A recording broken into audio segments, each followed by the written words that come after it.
화성 8차 사건과 관련해서 박준영 변호사가 이춘재의 자백 내용을 듣고 이춘재가 진범임을 확신하며 무릎을 탁 칠 정도였다고 하는데요. 일주일을 넘게 기다려도 반박할 수도 없다는 이춘재의 결정적 자백이 어떤 내용인지에 대해서 경찰이나 박준영 변호사 측에서 아무 발표도 안 하고 있습니다. 기다리다 지쳐서 그냥 그 결정적 자백의 내용이 무엇일지 제가 한번 추측을 해보겠습니다.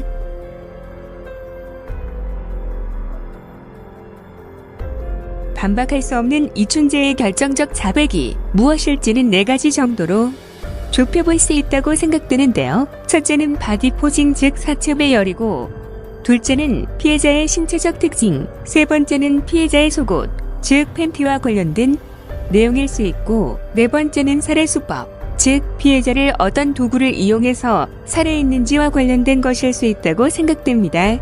저는 이 4가지 가능성 중에서 이춘재의 자백은 피해자의 속옷, 즉 팬티와 관련되어 있을 가능성이 가장 크다고 생각됩니다. 이 4가지 가능성에 대해서 차례로 살펴보죠.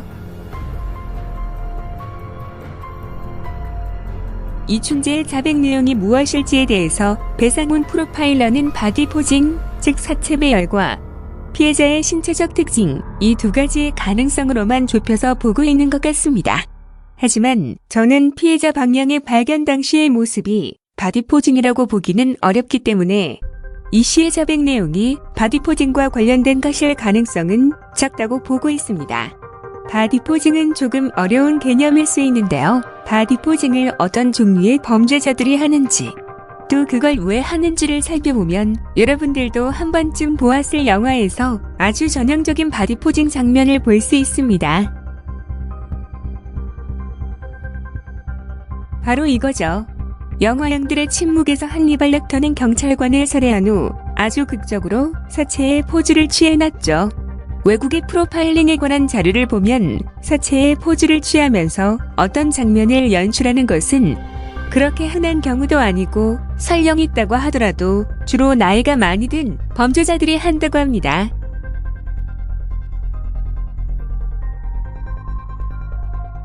이것은 나이가 많이 든 범죄자들은 범죄 경력이 많고 굳이 범죄 경력이 아니더라도 어쨌든 인생을 많이 살아왔으니까 이런저런 경험도 많이 해서 그만큼 노련하고 침착하게 범죄를 수행할 수 있기 때문이 아닐까 생각됩니다.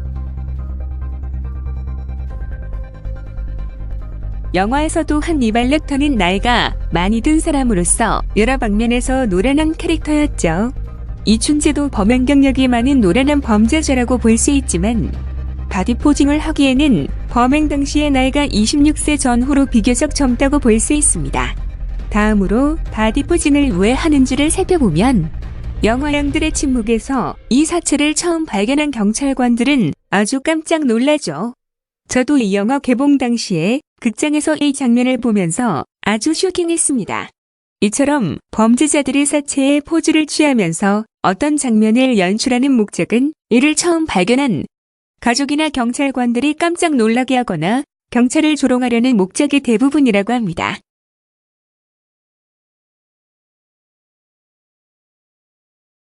화성 8차 사건과 관련해서는 어린 피해자의 모습이 너무 짠해서 차마 사진은 올리지 못하겠습니다. 하지만 여러분들도 TV로 다 보셨듯이 발견 당시 피해자 방향은 베개를 베고 이불을 덮고 마치 잠을 자고 있는 듯한 모습으로 발견됐죠. 8차 사건의 범인은 피해자 방향을 이불로 덮어두고 도주를 한 것인데요. 피해자를 이불로 덮어둔 것은 현장을 처음 발견한 가족이나 경찰을 놀래켜 주려는 바디 포징의 일반적인 목적과는 다른 것이며 서로 앞뒤가 맞지 않습니다. 따라서 제가 모르는 부분이 있을 수도 있겠지만 8차 사건에서는 바디 포징이 존재하지 않았을 가능성이 더 높다고 봅니다. 다음으로 이춘재의 자백이 피해자의 신체적 특징과 관련이 있을지를 살펴보면 안방하고 겨우 미닫이문 하나로 구분되어 있던 피해자의 집 구조를 보면 이춘재가 피해자 박양의 방 안에서 불을 켜거나 후레쉬를 사용하지는 않았으리라고 봅니다. 따라서 피해자의 방안이 매우 어두컴컴했을 것이라고 가정한다면 이러한 상황에서 피해자의 어떤 신체적 특징을 발견한다는 것은 어려웠으리라 생각됩니다. 제 생각에 이거는 가능성이 낮으니까 그냥 짧게 다루도록 하고요.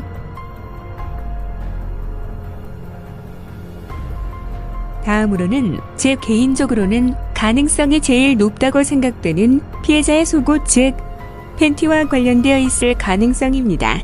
8차 사건의 범인으로 20년 넘게 옷살이를 했던 윤모 씨는 89년 체포 당시에 피의자 신문조서에서 피해자의 팬티를 무릎 위까지만 내리고 범행을 했다고 진술했습니다.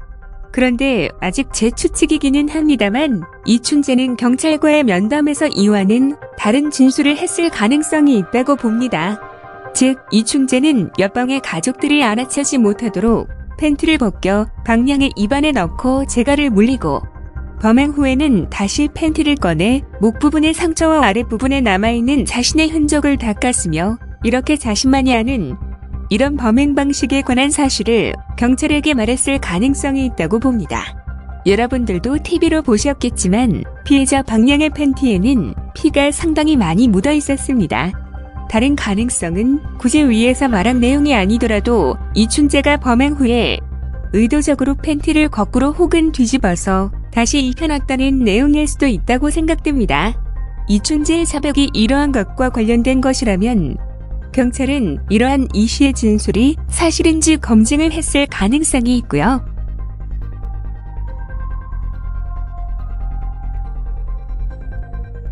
네 번째 가능성으로 이춘재의 자백이 살해 방법과 관련된 진술일 수 있는 가능성인데요.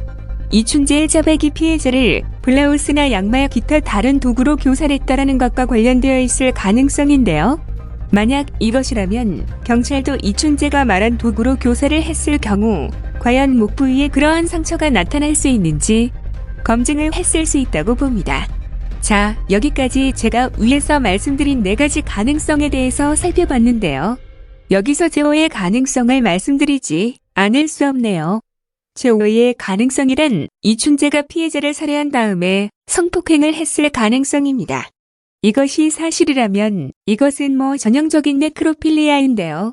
화성 8차 사건은 겨우 미닫이문으로 구분된 방에서 범인이 옆방의 가족들이 눈치채지 않게 성폭행과 살인을 하고 도주를 했다는 점에서 여러모로 이해하기 어려운 점이 많은 복잡 미묘한 사건입니다. 수년간 경찰 생활을 했던 배상훈 프로파일러마저 8차 사건에 대해서는 잘 모르겠다고 할 정도로 이상한 점이 많은 사건입니다. 저 개인적으로는 이춘재의 성격을 볼 때 제효의 가능성도 배제할 수 없다고 생각되지만 우리나라 언론 환경을 볼 때 이 경우는 가능성이 떨어진다고 생각됩니다. 공중파 방송에서 네크로필리아, 즉 시간에 대해서 방송한 것을 본 적이 있으신가요? 만약 이춘재가 시간을 한 것이라면 우리나라 언론의 성향을 볼 때는 아무리 천하에 그것이 알고 싶다라고 하더라도 한 발이 아니라 양발을 다 빼면서 방송을 포기했을 것이라고 봅니다. 자, 이 영상도 슬슬 마무리를 해야 할 것 같은데요. 저는 이춘재가 8차 사건의 진범인지 여부와 더불어서 만일 윤모 씨가 억울하게 20년 넘게 감옥살이를 한 것으로 밝혀진다면 대검찰청과 대법원이 어떤 반응을 보일지도 몹시 궁금합니다. 윤모 씨가 억울하게 옥살이를 한 것이라면 저는 당시 관여법관과 담당 검사들은 물론이고 현재 검찰총장과 대법원장이 머리 숙여 국민들에게 사과를 해야 할 사안이라고 봅니다. 검찰과 법원이 자기의 잘못에 상응하는 책임 있는 자세를 보일까요? 한국 사회 구성원들을 보면요. 권력 최상층에 있는 사람이든지 조그만 소규모 회사에 있는 사람이든지 상관없이 권한은 끝없이 최대한 누리려고 하면서 책임은 하나도 지지 않으려고 하는 경향이 매우 강한 것 같습니다. 권한과 책임이 서로 비례하는 것이라는 것은 초등학생도 알 텐데요. 권한은 누리려고 하면서 책임은 지지 않으려는 사람들에게 저는 이런 선물을 해주고 싶습니다.